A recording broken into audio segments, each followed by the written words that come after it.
George's has a question here. With global warming becoming a practical concern for the survival of trees and plants, should we as designers select the plants and plant certain species in anticipation of the changes global warming will bring? That is, should we make a conscious choice to select plants that will tolerate warmer and or drier climates? If so, is such a manipulation ethical? Won't that cause trouble in the long run for the existing ecosystems and the species that are in them? Do you think good design can still help us soften the blow from climate change, or is this already a losing battle? No, I think climate change can be quite natural. It's happened over millions of years before, and species move with the climate, and it can get colder, and it can get drier, and it can get hotter, and it can get wetter, and it can get windier, and it's doing that all at the same time everywhere at once.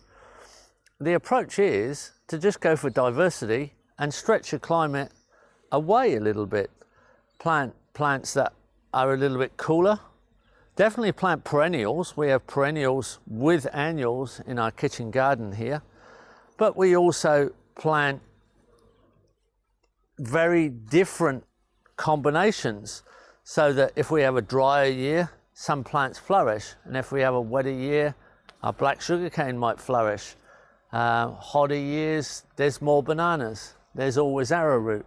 There's combinations of diversity that cover the variations of climate. So there are situations which are slightly drier because we're on a bank and we've got lavender and we've got rosemary. Further up we've got curry leaf tree, but at the same time we've got turmeric dying off for the winter because it's cooler. We've got climbers up on the hills here. Someone's just starting a pump. So there's passion fruit, and here's a cactus. So we have a cactus that fruits here, like all cactus fruit. This is a Indian fig, prickly pear. So there's great diversity in a small area. And here we're just chop and dropping a food forest as a bit of an example.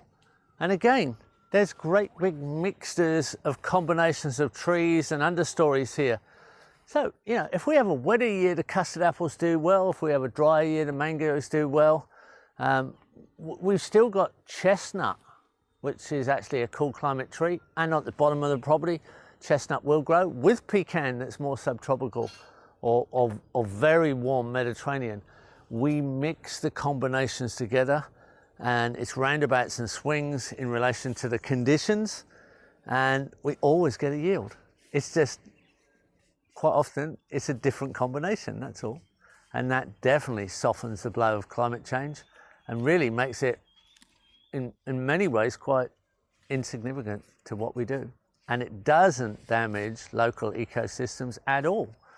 It actually is beneficial to local ecosystems, because local ecosystems are not prejudiced to interesting international party guests that just make it a more interesting party, and more diverse and novel ecosystems are favoured by the wildlife.